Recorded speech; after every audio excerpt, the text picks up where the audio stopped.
APRA, the American Privacy Rights Act, is a federal privacy law being proposed in the United States to address the patchwork of state privacy laws.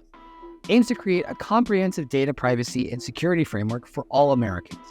The bill has bipartisan support and is currently in the discussion phase.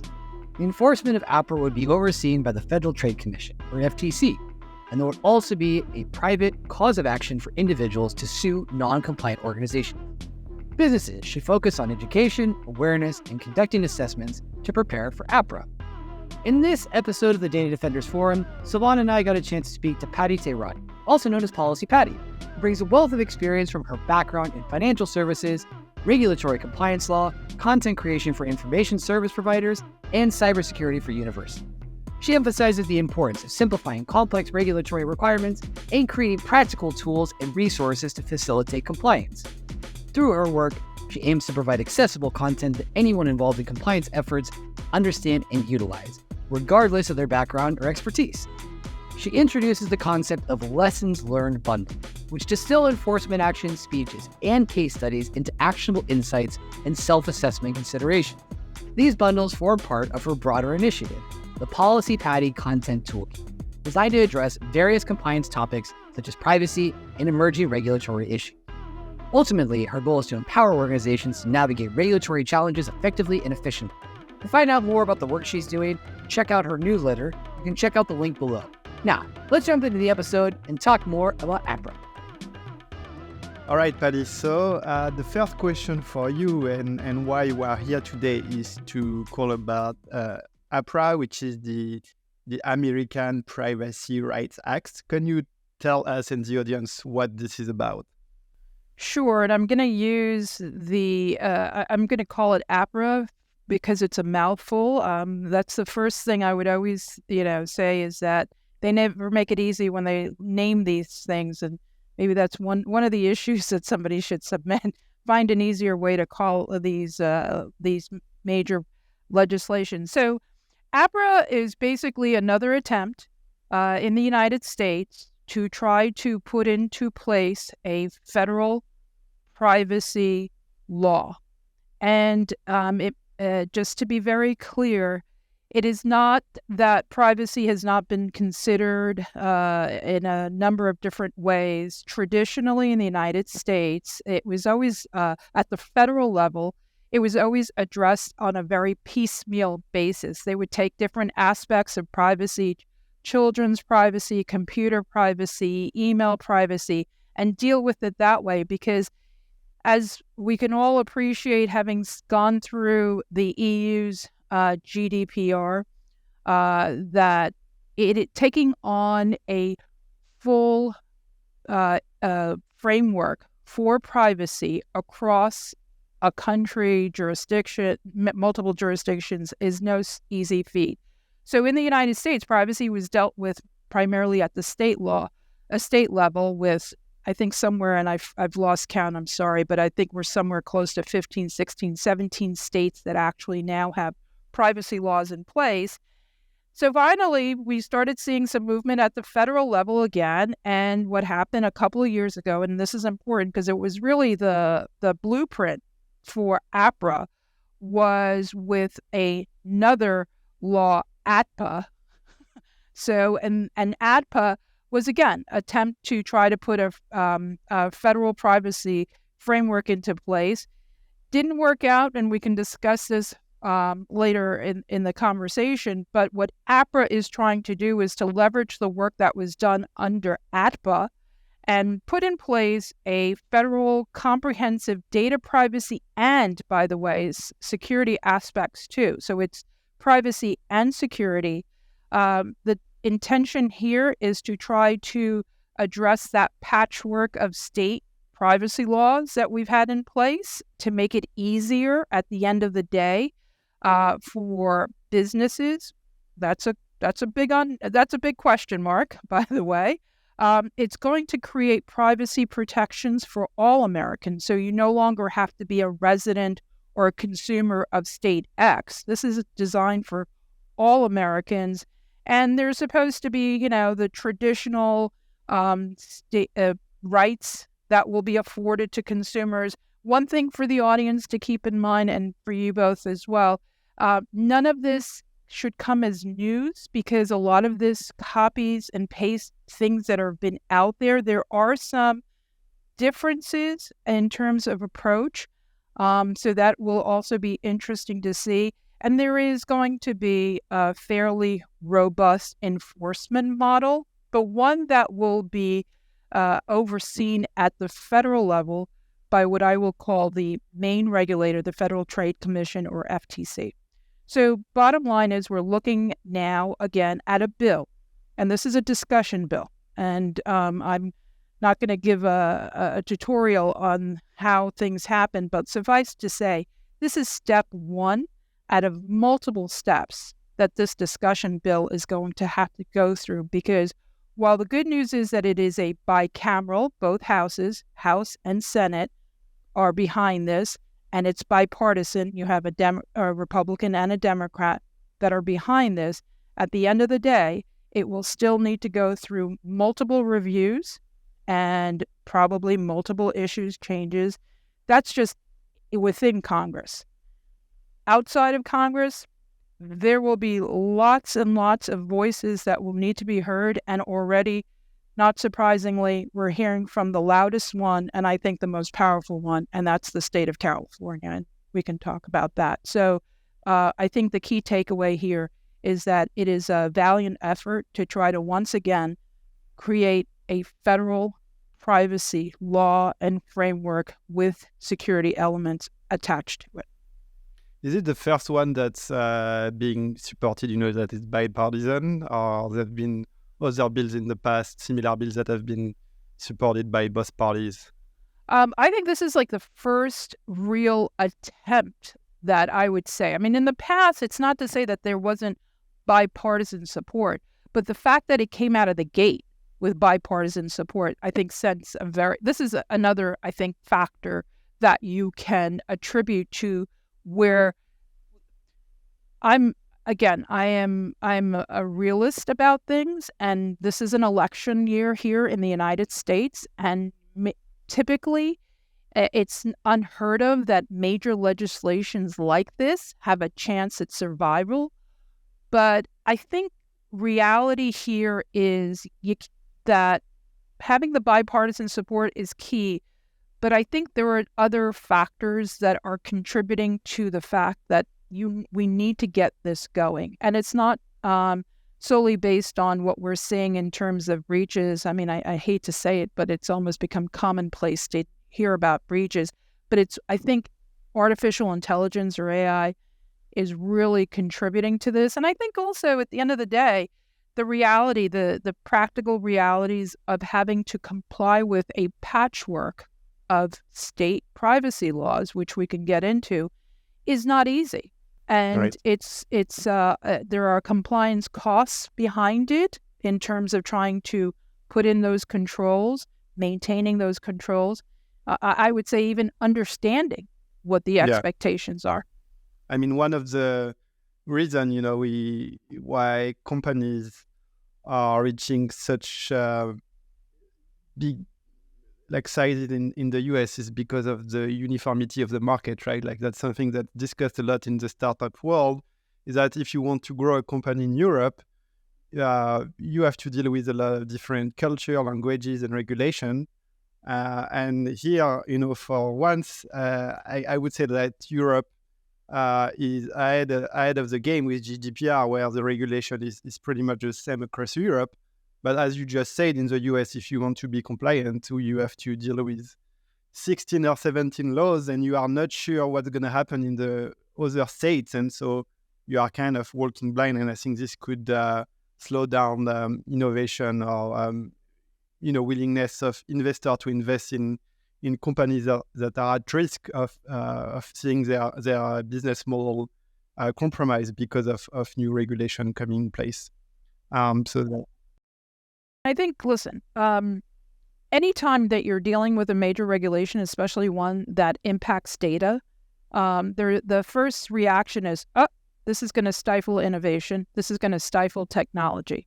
Reality check. The GDPR has not stifled innovation and technology, okay? The other thing, too, is that I think sometimes, and this is just my humble opinion, I'm a pragmatist, and I look at these things as, let's not think that we are creating all these new requirements.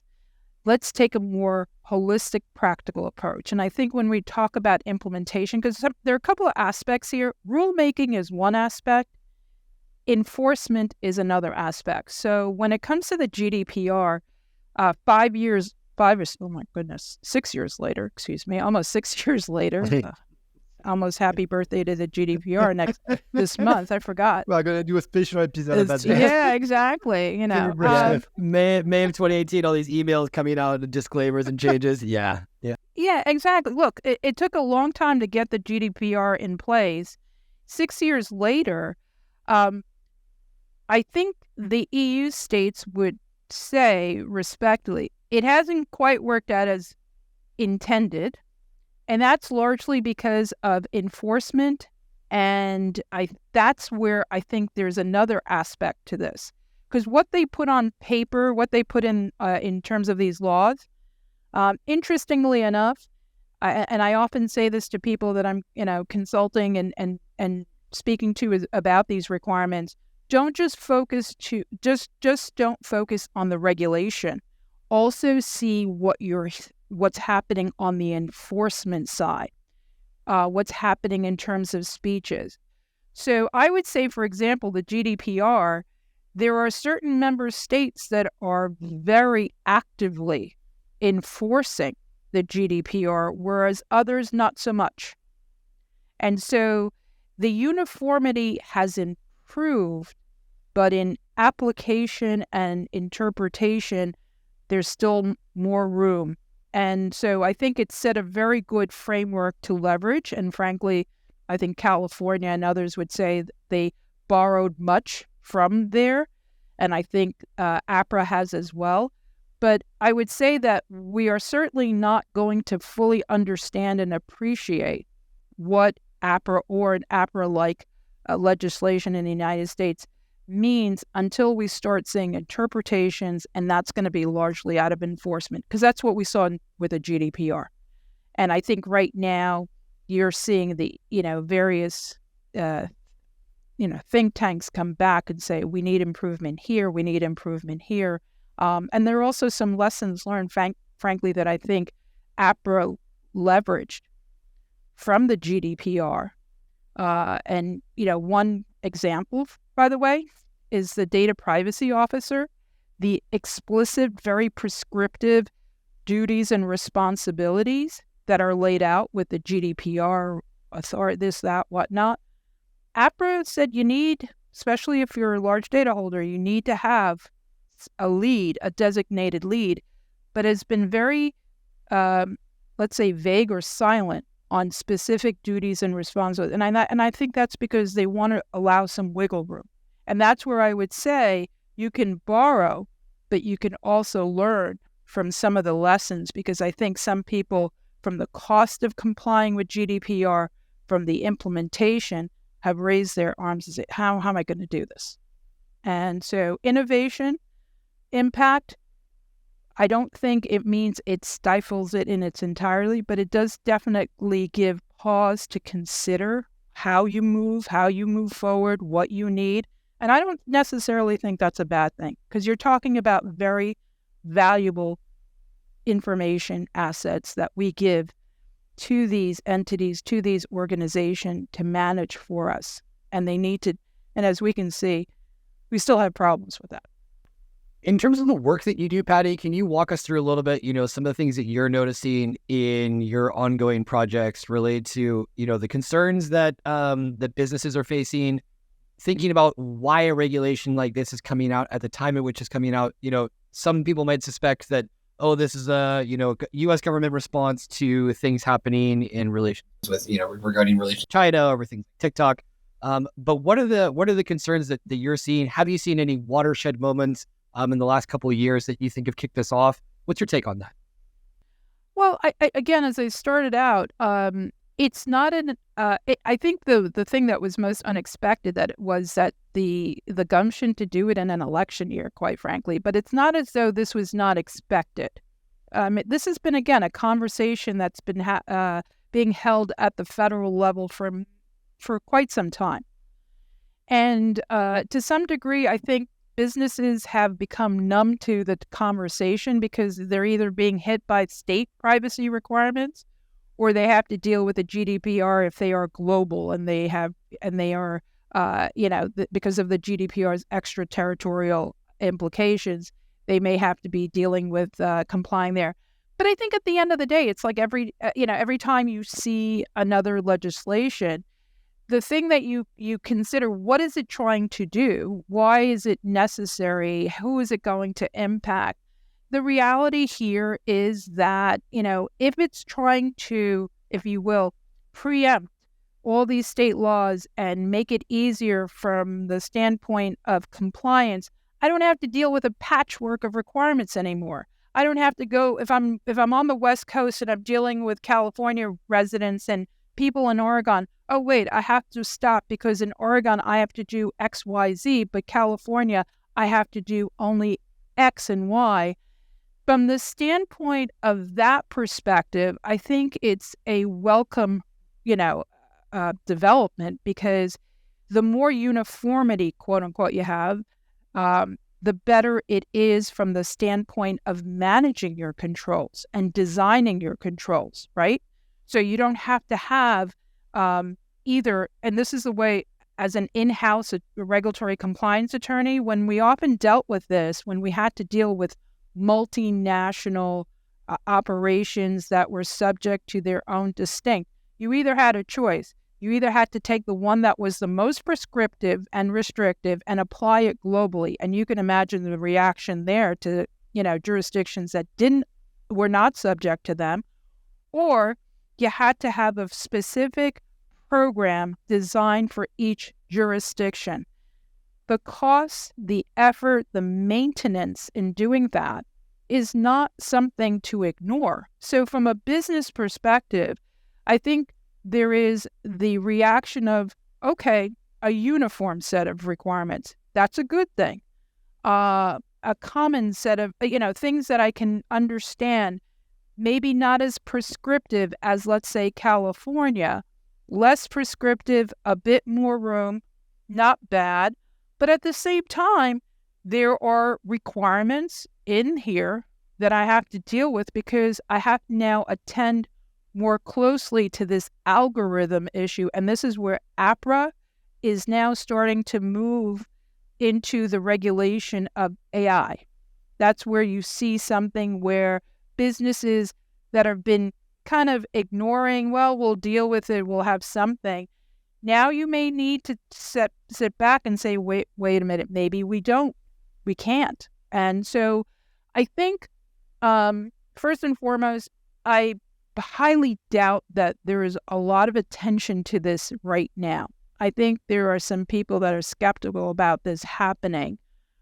But I think, and by the way, and that happened with the GDPR too. I can tell you from my own personal experience, the GDPR gave you 2 years to comply. This gives you 180 days, which is very different, by the way. And even with that, I can tell you, GDPR folks were, at least from the folks that I spoke to and dealt with, really didn't start paying attention to the GDPR until probably 6 months before May 2018. I know it might sound like, well, how could that be? Well, that's because the plates are so full of things they have to deal with that it's hard to put all the time and effort into something. It takes a lot of money. You have to get budgets. You probably have to get experts that come in from the outside, which being one of them, it's not such a bad thing. But you also need to think about, here's the key. Businesses should not just be thinking about how they comply, but how they maintain, how they operationalize. And I can tell you, Bart, that to this day, that is probably the Achilles heel, is that people are very good. They put a lot of money and time and effort into putting nice little policies together, an annual training, some kind of monitoring, some kind of consent, whatnot. but they're not very good at maintaining.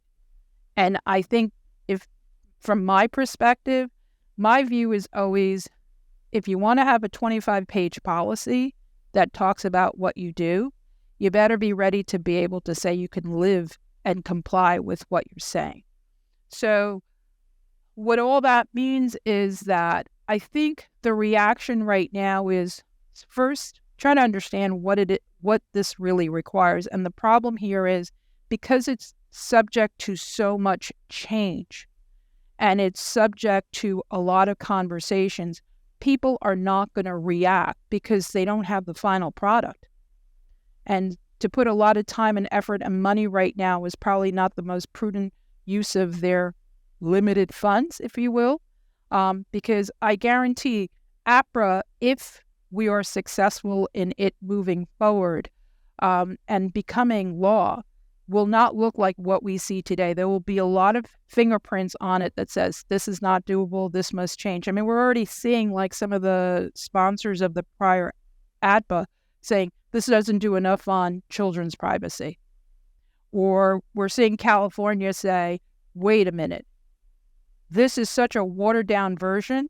There is no way we can live with this. We put all this time and effort. Our California residents deserve more than this. So I think in terms of responding to, I think businesses would be prudent to understand what is required here, what is being proposed. I think they would be prudent in speaking to the relevant members of management and their governing bodies, their boards and whatnot. This should not come as a surprise. This should be a conversation.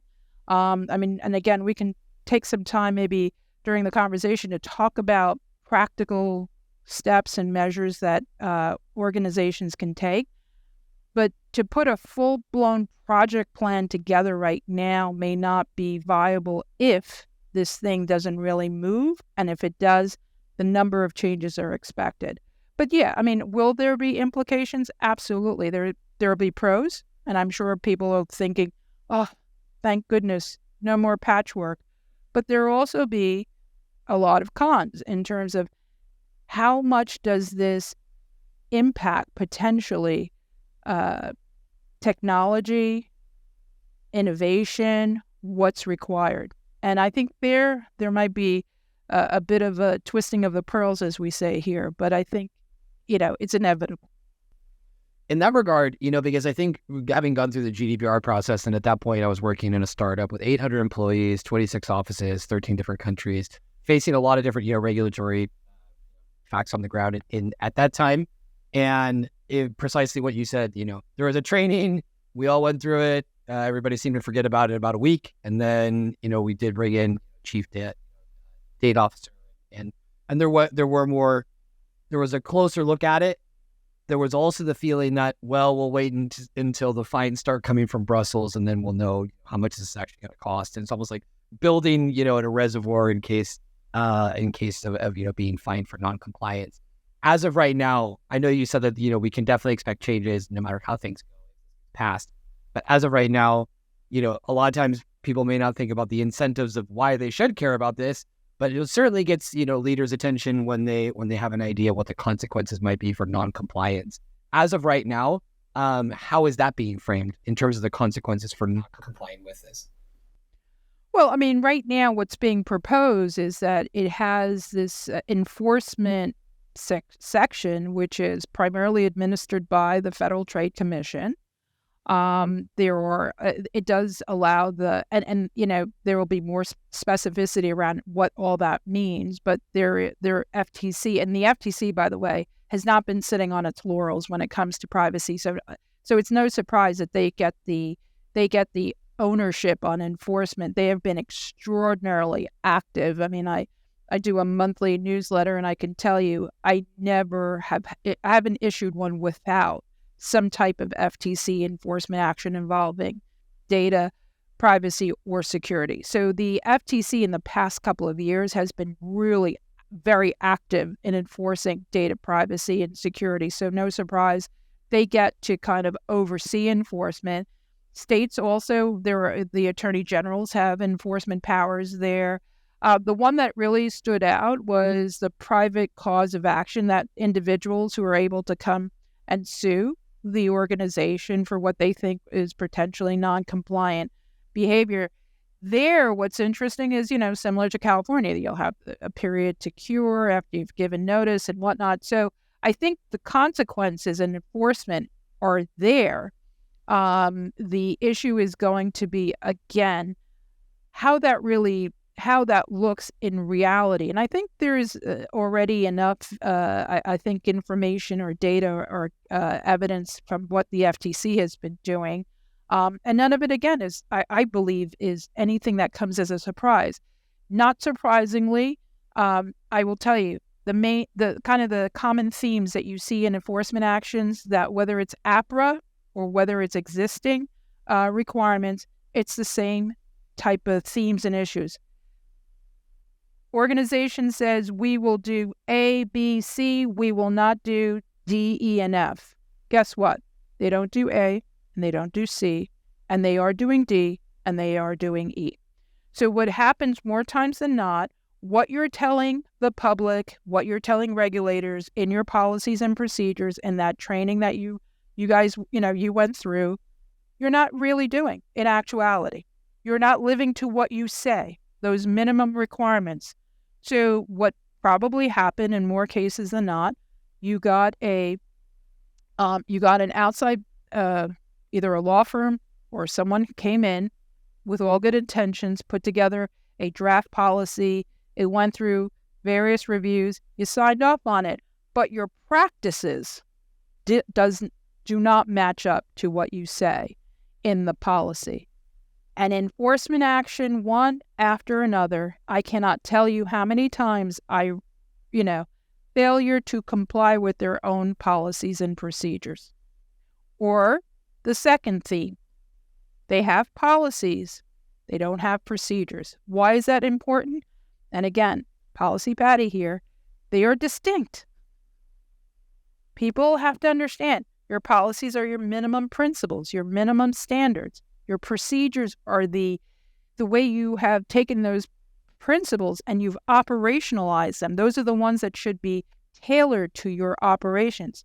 How many times do we see in enforcement actions those entities not having anything documented, and all of a sudden you see, unfortunately, practices that are are engaged in, but without really an understanding and a process and accountability oversight. And the last thing that I'll mention is, I think there are times too that, and again, it doesn't matter if you're a startup or a major global organization, they don't know where the data is.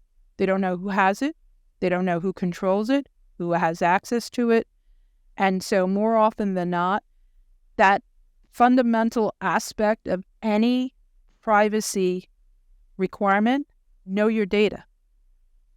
Data mapping, data inventory.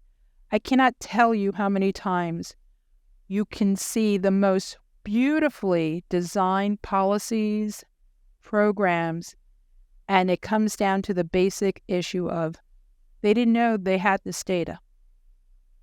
Someone has collected the data, retained the data, has no clue, and over time, because there's no process, no controls, that data sits and then becomes a great target for someone who has, unfortunately, has certain, certain types of, let's say, either a bad actor or someone, or even, it doesn't have to be a bad actor, by the way, just someone who, by, negligence or whatnot, that information gets lost or accessed inappropriately. So again, I think at the end of the day, the point here is that there are already instances that you can see where if I'm an organization or a firm, I'm not putting together a project plan right now to say I must comply with APRA right now. What I'm doing instead is if I'm an organization that needs to be thinking about this, I'm definitely maybe using it as kind of a checklist against what I'm doing right now. Right. So if companies like, I think you touch a lot on a few elements, but if there is one thing that companies should do to be prepared for APRA right now, like what would it be? What would be the one thing they should do? I'm a big proponent of education and awareness.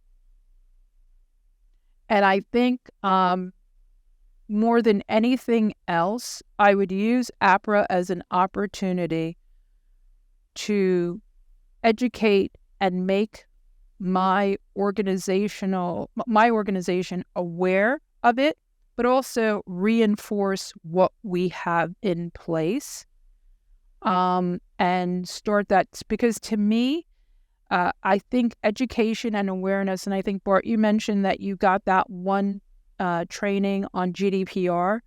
I bet you did it as quickly as possible, and you didn't think a whole lot about it. And that's the problem. And I think Sylvain, I would say education and awareness would be the most critical thing right now, would be, in terms of trying to get your arms around APRA, because again, it's a moving piece, but I would be hard-pressed to think that most organizations, most entities, startups or otherwise, do not already have something in place. It may not be as well defined, and this may be an opportunity, but the communication, education, and awareness is a good opportunity to do that. I'm a big believer in that. There's also that side of me that feels like an assessment or a self-check or some kind of quick review, not an audit, but kind of just doing a general check. As I said, using the APRA as a checklist, that may be another way, another key step. And I know you asked for one, but the lawyer in me always has to give you at least another one. So I wouldn't be writing a APRA policy right now, for example. But I would definitely be educating, and I would be assessing, because I think those are two things where you could be more proactive. And that's the other point I want to make is being proactive is a good thing. Being reactive is where most people fall. And so they'll wait until all the I's are dotted and T's are crossed. But I think being proactive would probably be prudent at this point. And I think mostly through awareness and an assessment if you have the means and resources to do it. Okay. Last question. You're working on something exciting. Can you tell us about it? Well, I'm working on I'm working on building out my content library.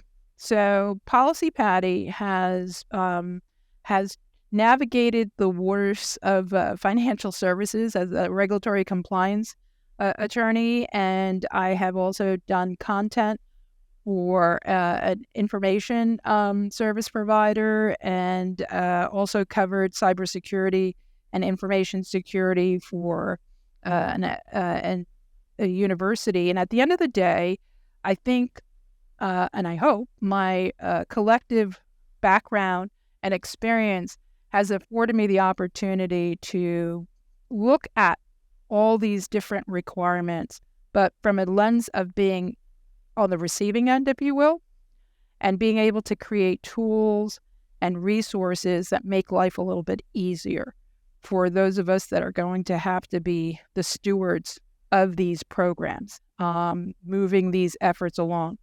At the end of the day, my mantra here is keep it simple, keep it usable, keep it practical. You do not need to have a JD to understand how to comply with these requirements.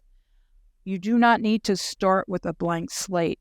So the content that I'm designing and developing is really based on the fact that I want to try to put out there tools and resources that will make it easier for those that have to deal with these requirements, make it easier for them to understand it, as I said, to raise awareness and education, to be able to conduct assessments. I don't think you need to have major audit firms. I'm not taking away from their business, not that that would happen anytime soon, but I think there are times when you can actually sit in-house and pull together the right stakeholders to do this. And when I say stakeholders, there should not be any effort involved in dealing with an APRA or a money laundering or a cyber issue that doesn't involve stakeholders from the different functions, whether you're a startup, whether you're a major bank, a university, or whatnot. You need to have the collective interests around the table. And what I'm trying to do is create content that anyone around that table could pick up and say, I understand this, I get it. This is how I would go about it. Whether it's a checklist, a self-assessment. I'm kind of putting this out there. It's something that I'm working on is these things called the lessons learned bundles. And what that means is, and I mentioned this at the outset, focus on enforcement as well as rulemaking, speeches, bring those aspects together, distill those clear points that are coming out, and use those to design, to enhance, or to maintain your programs. And that's where these lessons learned bundles are about taking a lot of the enforcement actions, speeches, and other things that have happened, distilling them to understand what's gone on, and then having checklists and self-assessment considerations that can help you, case studies, so that when you get training, it's not the regurgitation of the regulation or the law, but it's really seeing another firm. And I hate to say this, sometimes the pain of another firm is something that you can leverage to say, we don't want to go through that.